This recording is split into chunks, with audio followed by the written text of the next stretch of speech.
Here are the risks, benefits and recommendations for the language standards. There are two groups affected by these recommendations, the first of which is the language standards owner, who has three recommendations to follow. The first of these is that he or she should define and validate the standards and extend and or refine them whenever appropriate, because if they don't, the organisation's communicators may not be reflecting or enhancing the brand or fulfilling its raison d'etre as well as they could, which could immediately create risks for the organisation's brand and raison d'etre. The second recommendation is that they follow all the standards within the standards documentation when writing or updating it, because if, say, page 4 of the standards is recommending writing in a particular way, and page 7 of those same standards isn't written in the way that page 4 is saying it should be written, employees are likely not to take them seriously. And this adds to the issues that can arise if the third recommendation isn't followed, namely that of letting everybody who needs to follow the standards know those standards exist and or have been updated, and give them access to the latest version. Because if this doesn't happen, or if employees don't take the standards seriously, chances are they won't follow them, so the standards risk failing, which means the communicators themselves are unlikely to follow their three recommendations. The first of these is that their language be as concrete as possible, because if it isn't, it will be needlessly abstract, which makes it more likely their audience, whether that's one individual or the entire workforce, may have an understanding which is significantly different from the one the communicator intended. It could also mean the audience may be unclear about what the communicator means. In other words, they may have little or no understanding at all about what the communicator meant. Either way, there's a risk they won't be doing what the communicator wants, and the communication risks failing, which means it's likely to need to be repeated. And having to receive the same communication over again leaves employees with less time to do their other work, some of which would likely involve going through other communications, and if they've less time to go through them, they may not give them adequate attention and then be at risk of working without all the information they need. Of course, repeat communications may sometimes risk consuming more IC budget. More insidiously, it can sometimes undermine the communicator's credibility, such that some employees may simply not pay attention to what that person says next time, and again, those employees may be working without all the information they need. Another risk that arises from an audience having an understanding which is significantly different from the one the communicator intended is that they may not only fail to do what the communicator wants, but actually go and do something the communicator actively doesn't want them to do, which means they would be more likely to deliver a lower quality service to their colleagues or external stakeholders. And if they're unclear about what the communicator means, chances are they might have to ask for clarification, which can often mean having to wait for others to get back to them, so it may take them longer to act on the communication, which could again have an impact on their quality of service. And of course, the very act of asking for that clarification takes up their own time and that of the communicator, or possibly other colleagues who may be trying to figure it out with them, again leaving less time for other work. And if it's a communication that needs to go through a formal sign-off process, that process could easily be slowed down too, which would risk putting the production process behind schedule, making it more likely the delivery deadline would be missed, so the communication arrives late and in the meantime is leaving those of its audience who need that information without it. And if communications arrive late, it can hardly help the credibility of the communicator either. And causing backlogs in the system can mean other communications get delivered late, which could leave some employees, maybe some of whom aren't even going to receive the problem communication, without all the information they need. And another thing that can happen when the production gets delayed is that it may have to be rushed, which may mean some content gets missed, and again, employees don't have all they want.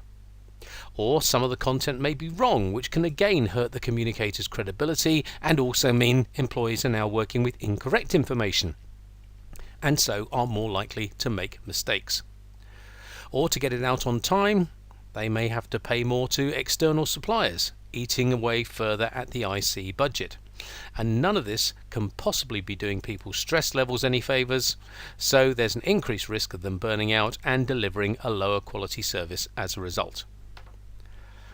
The second recommendation for communicators is that they make their language as dynamic as possible, because if they don't, it'll be needlessly static, which runs the risk of boring people. And this combines with the initial risk associated with the third recommendation, that they make their language as personal as possible. Because if they don't do that, many employees may feel that the communication simply isn't talking to them. So they don't really need to pay attention to it and may easily switch off, again making it likely the communication will fail. So these are the recommendations for language standards and their associated risks. So how about their potential benefits?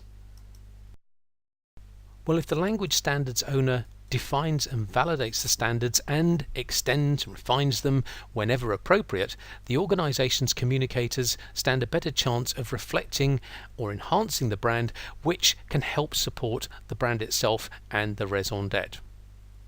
The second recommendation, of course, is that they follow all the standards within the standards documentation when writing or updating it, so employees are more likely to take the standards seriously. And if the standards managers also let everybody who needs to follow the standards know that they exist and or have been updated and give them access to the latest version, there's a better chance those people will follow them, so the standards stand a better chance of succeeding and communicators themselves are more likely to follow their three recommendations. Firstly, making their language as concrete as possible, and so making it more likely their audience would have an understanding which is at least reasonably similar to the one they themselves intended. And it's also more likely that understanding would be reasonably clear. Together, these increase the chances that the audience will be doing what the communicator wants, the communication will succeed, and that means it's less likely to need to be repeated. And this leaves employees with more time to do their other work, including going through other communications. And if they've more time to go through those other communications, they're more likely to be able to give them adequate attention and have a better chance of working with all the information they need. Of course, not having to repeat communications can help use the IC budget more efficiently and support the communicator's credibility, such that employees may be more likely to pay attention to what that communicator has to say next time, and again be that little bit more likely to be working with all the information they require. Another benefit that can arise from an audience having an understanding which is similar to that of the communicator is that they're less likely to do something the communicator doesn't want, and also more likely to deliver a higher quality service to their colleagues or external stakeholders. And if they're clear about what the communicator means, they will be less likely to have to ask for clarification, so they could act on the communication more quickly, which could again have a positive impact on their quality of service. And not having to ask for clarification would save not only their time, but also that of the communicator or other colleagues, again giving them more time for their other work. And if it's a communication that needs to go through a formal sign-off process, that process could happen more quickly, which would help keep the production process on track, making it more likely the delivery deadline will be met, so the communication arrives on time and helps its audience to work with all the information they need. And communications arriving on time can only help support the credibility of the communicator, or at least help stop it being undermined. And reducing or eliminating the possibility of backlogs in the system can also only help other communications arrive on time, making it more likely employees would also have all the information they need. And another thing that can happen when the production stays on track is that it's less likely to be rushed, which can give people time to check that all the content the employees need has been included, and that it's all accurate, which can again support the communicator's credibility and also mean employees would be more likely to get things right. And fewer rush jobs can help keep the production fees down, which also helps to use the IC budget efficiently. It's also likely to keep down the risk of people getting stressed, so there's less risk of them burning out and more chance of them delivering a higher quality service. Then, if communicators make their language as dynamic as possible, it'll be more stimulating. And if they also make it as personal as possible, their audiences are more likely to feel this is talking to me and stay switched on throughout, so it's more likely the communication will succeed. So let's quickly review these recommendations and see where they sit in the code of practice. Apart from the responsibility and authority recommendation, there are 6 others in the language standards section, 3 of which are for the language standards owner.